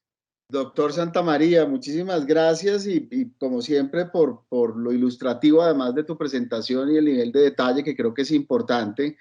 Yo, a quienes tengan preguntas, les voy a rogar que nos las pongan en el chat, nosotros las vamos a tratar de canalizar, pero para ir ganando un poco de tiempo, quisiera hacerte un par de preguntas sencillas, Mauricio. Sí, Hablemos de las calificadoras, es decir, en el mundo de los 4 escenarios que vos has planteado, ¿consideraste que incluso en un escenario malo mantenemos el grado de inversión? Es decir, que Standard & Poor's se queda solo en grado especulativo, que Fitch nos perdona la vida o nos da tiempo hasta agosto del otro año y que Moody's probablemente nos lleve, digamos, al mínimo renglón en grado de inversión. Digamos, en los 3 escenarios te quedaste con grado de inversión. Yo tengo dudas de que eso sea cierto. Es decir, tengo dudas de que Fitch, en una reforma como la que se está discutiendo y que vos sabés que hemos venido machacando todos estos días, en la que el ingreso real que lo calculaste, que lo calculamos realmente en dos rubros que son tasa de renta personas, dividendos y, y el descuento de ICA, realmente ingresos nuevos ni siquiera suman un punto del PIB, eso da a punto 9 punto y si, 7. y si piensas bien, el ICA además no son ingresos nuevos, es un subsidio que se deja de dar, porque lo que Sí. está en el marco era que se subsidiaba hasta el 100% del ICA, con el descuento cuando se baja al 50%, pues es un subsidio que dejas de dar, en la vida real no estás generando ingresos nuevos con esa decisión, son unos pesos importantes desde el punto de vista fiscal, pero realmente no están generando, digamos, un ingreso estructural de mediano plazo. Esta pregunta que viene con respuesta inducida, es realmente crees que alguien como Fitch, que nos ha traído, yo no sé si es porque yo los padecí en primera persona, pero Fitch con eso, digamos, le dé la licencia que Colombia necesita para llegar con grado de inversión a agosto del próximo año, o por lo menos a las elecciones? Pues eso es una pregunta, dijéramos, muy importante, doctor Arce, y la respuesta que le tengo es un 60-40. Eso es lo que, y por eso lo dejamos así. Yo he tenido mucho contacto con ellos. De hecho, pues he tenido también algún contacto con otras calificadoras más chiquitas. Y los de Fitch que siempre, y lo que usted dice es cierto, o sea, nos tocó padecerla hace 10 años y ellos aprietan y aprietan y Nuestra son amiga duros. Shelly Shetty. Exacto, exactamente. Ellos aprietan y son duros. Pero últimamente, ¿por qué no le puse que bajaba? Porque yo al principio también creía que bajaba y sigo creyendo que es un evento de probabilidad importante, pero menor a 50. Pero ¿por qué le subí un poquito a la probabilidad? Porque ellos lo último que nos expresaron a nosotros es, si ustedes logran pasar este año, nosotros podemos mirar cuál es el plan que va a tener el próximo gobierno para salir del tema fiscal. Pero ahora, eso es de bastante incertidumbre. Ellos puede que con como bien lo dice usted, que con el tema malo, con el camino malo, no, a final de año, ahorita o en septiembre o en octubre no lo bajen. Eso puede ser. Lo que sí creo que va a pasar es que una de las tres, que es Moody's, sí va a quedar en grado de inversión. Entonces, para responderle específicamente su pregunta, creo 60-40 en eso que puse ahí. Ok. Bueno, esa es una buena señal. Yo francamente veo difícil que Fitch se quede ahí con el tipo de reforma, digamos, que se va a discutir, pero de pronto, digamos, siempre la esperanza es que le den tiempo. Digamos, en Que esto le den usted tiempo. sabe que uno lo que está comprando es tiempo para poder, digamos, generar un nuevo momento político y las elecciones van a ser, digamos, ese momento político. Y el otro tema que te quería plantear, que lo discutimos hace un par de días, y me voy a salir un poquito de la trampa de esos ingresos que están, esos 4,5 billones de pesos que están metidos en esa cosa medio incierta de evasión fiscal y de austeridad del gasto. Es una cifra que me dieron en Hacienda que me preocupó con los caveats que tiene esto, y es en la proyección del marco. Nosotros vamos a tener marco fiscal, espero, cuando el 5, ¿no? ¿Cuándo van Sí, a sí. publicar? Mañana. En la proyección del marco fiscal entiendo que uno de los rubros de ajuste es inversión. Es decir, están poniéndose un techo de inversión de 1,5, 1,7 del PIB. Eso en números gruesos son 10, 11 billones de pesos que está reduciendo el gasto del Estado. Que si partiéramos del principio de que esa inversión es en bienes de capital, es decir, es en infraestructura pública y servicios, el impacto que eso tiene en términos de demanda pública y el peso que eso tiene en la generación de PIB lo vamos a sentir, digamos, en la ecuación de crecimiento de mediano plazo. Yo entiendo que las cifras de inversión tienen el ruido que históricamente ha tenido y es gastos corrientes metidos como inversión, pero además lo que se metió en pandemia, que sale por rubro de inversión, pero un pedazo grande de eso son, digamos, llamémoslos gastos que no generan activos fijos, digamos, que no generan, perdón, que no acumulan capital, que no crean capital. Entonces, esa ecuación me preocupó en la proyección macro, su merced que sí sabe de macro, eh, ¿Cómo ves vos eso? Digamos, ¿cómo ves vos que le metan un frenazo a la inversión, pensando que además es en la inversión que genera, digamos, crecimiento en el mediano y en el largo plazo, vis a vis a lo que ya anunció el gobierno, y es mantener ingreso solidario, mantener PAEF, es decir, mantener rubros de gasto corriente, que es caja, en el año 2011, perdón, 2021 y 2022? ¿Cómo ves vos ese cuadre, esa ecuación desde la macro? No, mire, realmente le voy a ser muy sincero, doctor Arce. Voy a empezar, pues le voy a contestar esa pregunta en dos sentidos. La primera, el primer sentido es que no creo que lo hagan. Así lo pongan en el marco de mediano plazo. Creo que eso es imposible de hacer. O sea, la inversión se fue a 3 punto algo del PIB, que estaba en 1.8, estaba en eso que usted está mencionando, y yo creo que hacer un ajuste de un punto largo del PIB en inversión en los próximos años es imposible, y ellos lo van a poner en el marco de mediano plazo como dejándoselo al otro gobierno, ¿sí? Que de hecho es una cosa que usted sabe que todos los gobiernos han hecho, incluido aquel del que fuimos parte usted y yo. Uno dice, no, pues el ajuste en los próximos 10 años lo vamos a hacer por aquí, y el otro gobierno cuando entra dice, no, pues se da cuenta que no lo puede hacer y le toca empezar a recortar por otros lados. Y en parte por eso también la reforma que yo digo en el 2022 pues es tan importante, porque esa es la que va a dar esa posibilidad real. Entonces, la primera parte de la respuesta es que no creo que lo que se haga, ¿sí? Sí creo que va a haber algún ajuste en la inversión, pero que no supera medio punto del PIB en los próximos 5 años, ¿sí? Eso es lo que creo. Lo segundo que creo, si se llegara a hacer en el evento rarísimo que se llegara a hacer y que en el 2024 estuviéramos con 1.8% del PIB en inversión, pues sería un error grave, porque pues nos quedamos con el gasto altísimo y el gasto, llamémoslo de alguna manera, improductivo, y perdemos el gasto productivo. No digo que darle transferencias a las poblaciones más necesitadas sea improductivo, pero dijéramos, no genera lo que usted dice, ¿sí? No genera, Formación bruta de capital. exacto, no genera formación bruta de capital. Puede generar en el largo plazo mejoras en educación, en esos temas, por parte en esas poblaciones que se pueden asimilar a formación bruta de capital, pero en el largo plazo, ¿sí? O puede no generarlo, ese es el problema, que uno no lo sabe. Entonces creo que sería un error grave, o sea, en el caso que se llegara a hacer. Es decir, para redondear la respuesta, creo que sí va a haber un recorte de inversión, pero no de esa magnitud. ¿Sí? Estoy seguro que no va a ser de esa magnitud, y podría apostar hoy a quien me pida que no se va a recortar un punto del PIB largo en inversión en los próximos ni 5, ni 10, ni 15 años. Eso por un lado. Y por otro, de todas maneras, lo poco que se recorte, ojalá no sea en lo que genera formación bruta de capital, porque creo que es un error importante. No, y por eso te lo puse, digamos, en la discusión, porque, digamos, yo sondeando un poquito los números de lo que viene en el marco, cuando vi que el número que están metiendo para inversión va hasta entre 1,5 y 1,7 del PIB, que en teoría les reduce, digamos, erogaciones como de 11 billones de pesos, pues dije yo, el consumo de los hogares reducido, el empleo golpeado como lo estamos viendo.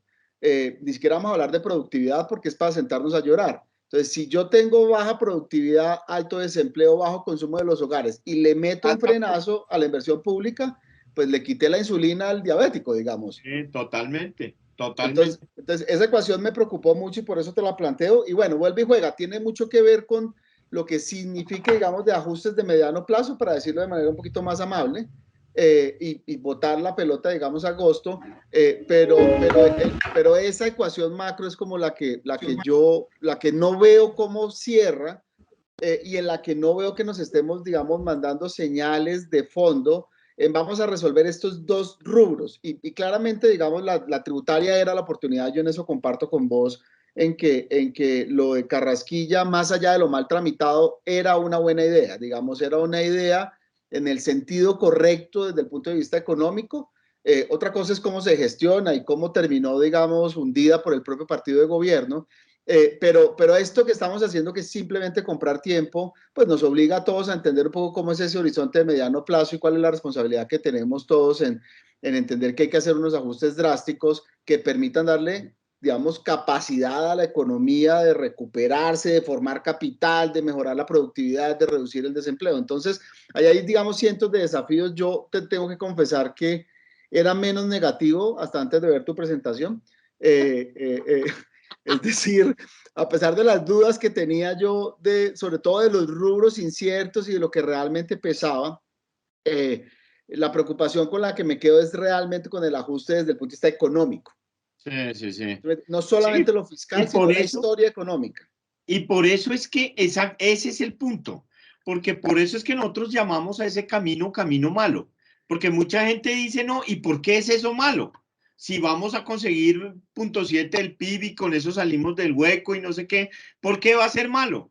Mi respuesta es malo, primero, pues por el tema del recaudo y del déficit, pero realmente es malo porque lo que hacemos es profundizar un ajuste por el lado que no se debe hacer, ¿sí? Lo que nosotros necesitamos hacer es hacer un ajuste a los ingresos tributarios bueno, que permita hacer una inversión buena y que le permita a la economía coger tracción. Entonces, es un camino malo porque profundizamos lo que ya es malo en Colombia, ¿sí? Entonces, es realmente, a mí me parece grave, de verdad. Mauricio, tengo un par de preguntas que siguen en la línea del tema de las calificadoras y un poco, en esto creo que le toca a uno apoyarse un poco en la historia. El deterioro fiscal, estamos preguntando qué tanto tiempo se demoraría uno en salir de grado especulativo. Es decir, si nos vamos a grado especulativo, ¿cuánto tiempo puede durar ese desierto? La historia dice que la vez 10 pasada años. duró una década. Sí. Ajá. Eh, y duró una década y en esto usted puede dar fe hasta que hubo una historia económica, digamos, hasta que Sí. se logró armar una historia económica, que yo en esto he sido bastante simplista, pero la historia económica estaba asociada a decir, señor, sígame prestando que yo tengo cómo pagarle. Total. Tengo, Eso es. tengo un Eso plan con es. el cual prometo pagarle. Pero la historia más o menos le dice a uno que en esos ciclos uno debería por lo menos coger 2 ciclos, digamos, la ventana es una década y yéndole muy, muy bien se demoraría un ciclo, que lo dudo, en recuperarse, digamos, de una mala señal de las calificadoras. Es como mi take a esa pregunta. Vos, no sé si estás viendo horizontes distintos de recuperación en el escenario en el que perdiéramos, de que tuviéramos 2 calificaciones negativas en el corto plazo. Sí. Que es un escenario que es bastante probable, pues, ¿sí? Eh, o sea, mi take, como dice usted, es lo que nos muestra la historia es que nos demoramos 10 años, entre 10 y 12, porque una calificadora fue 10, otra fue 11 y otra fue 12, ¿sí? Y tal cual, usted lo puso muy bien. O sea, yo me acuerdo durante el gobierno de Uribe lo que se peleó por retomar el grado de inversión fue, me acuerdo que hasta Uribe se reunió con los de las calificadoras y les decía que era el colmo y que no sé qué y no hubo chance, o sea, los tipos no lo hicieron, pues porque ellos no responden a esas cosas. Ellos responden a una historia económica. Y ellos, dijéramos, para hablar en el lenguaje que les gusta a ustedes, el deber fiduciario que ellos tienen es cumplirle a sus clientes. ¿Cómo le cumplen a sus clientes? Diciéndoles, hermano, Colombia va a ser capaz de pagarle los papeles que usted tiene. ¿Sí? O Indonesia o Filipinas van a ser capaces de pagarles los papeles que usted tiene. Para eso les pagan a ellos y esa es la responsabilidad que ellos tienen. ¿Cómo evalúan ellos si les van a ser capaces de pagar? Primero, que la economía vaya bien, o sea, que la economía crezca, que haya empleo, porque si no, pues no se genera ingreso. Y segundo, que haya una historia fiscal creíble. Yo lo que me he dado cuenta es que ellos responden a una historia buena, en la que usted diga, vea, yo ahorita tengo este problema de 8 puntos del PIB, pero en los próximos 5 años voy a hacer esto, esto y esto, voy a tener esta reforma tributaria, voy a vender estos activos, voy a pegarle al gasto por aquí y que esa historia, fuera de llevar la deuda a un nivel sostenible, se crea, ¿sí? Es decir, no tenga cosas absurdas como reducir la inversión a 1.5% del PIB, que eso no se va a lograr. Y eso, pues, todos lo sabemos que no se va a lograr. Entonces, con eso, yo lo que diría es, dijéramos, dependiendo quién llegue en el otro gobierno, podría ser más rápido, pero pues más rápido, menos de 5 años, no. O sea, eso no es una cuestión que se dé, yo no sé si eso es lo que llama usted un ciclo, me imagino que lo que usted llama un ciclo son 4 años de un gobierno, algo de ese estilo, ¿sí? Sí. Entonces, eso no es un tema rápido que se vaya a solucionar en un año ni dos, de eso estoy seguro, espero que no sean 10, pero pueden ser 20, ¿sí? Si el gobierno del 2022 no presenta un plan creíble, pues eso se puede alargar mucho. Ahora, ¿qué tiene Colombia que lo diferencia, por ejemplo, ahorita que hablé de Filipinas e Indonesia? Colombia tiene algo que otros países no tienen, incluido algunos latinoamericanos, y es que Colombia tiene cierta credibilidad en los mercados fuera de las calificadoras. O sea, hay gente que invierte en Colombia y no le importa lo que le diga la calificadora, ¿sí? No es dijéramos, el gran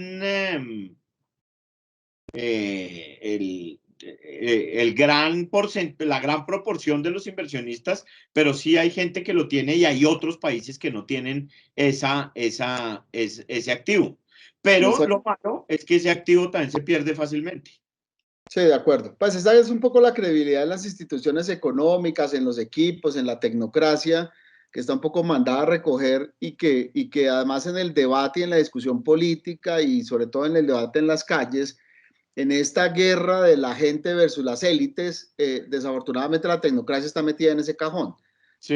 Entonces, digamos, es preocupante desde el punto de vista político cómo se va a resolver, nosotros que estamos entrando además en periodo electoral, cómo se va a resolver esto en el 22 sin que esta guerra un poco de la gente versus las élites termine además afectando la credibilidad que la tecnocracia ha mantenido, incluso en las épocas que no teníamos grado de inversión. O sea, Colombia ha logrado históricamente mantener un track record de credibilidad incluso en malos escenarios de crecimiento posterior, digamos, a la crisis de finales de los 90, pero bueno, eso es parte de lo que está en juego en las elecciones del próximo año. Doctor Mauricio Santamaría, es un placer oírlo, verlo madrugado conversando con No me asociadas. acosté. Yo sé que le tocó pasar derecho. Por lo menos unos 2 litros de Coca-Cola, les cuento. Exactamente, exactamente. Nosotros estamos, Mauricio nos ha dejado copia de su presentación que la vamos a circular. Creo que es un espacio importante aquí hay, digamos, en una coyuntura como la que estamos viviendo que tiene visos estructurales, es decir, que tiene problemas estructurales que la coyuntura solamente han empeorado. Yo creo que es importante para todos entender que las decisiones que se tomen en lo económico, en lo político y en la gestión además de la crisis social van a ser fundamentales en entender si el país es capaz o no de mandar una señal de mediano plazo que le ayude a superar esta tormenta y a recuperar, digamos, su senda de crecimiento y reducción del empleo y de la pobreza en el mediano plazo. Así que son muchos los desafíos. Mil y mil gracias, Mauricio, por tu claridad y por la generosidad en el tiempo y en la información. Y espero que nos podamos reunir en una nueva oportunidad con mejores noticias. Bueno, doctor Arce, de verdad un placer. Muchas gracias por la invitación. Un honor de verdad estar acá con todos ustedes. Muchas gracias a todos los que tuvieron la paciencia de oírme y de verdad, se lo digo en serio, un placer estar acá. Muchas gracias y un saludo para todos allá.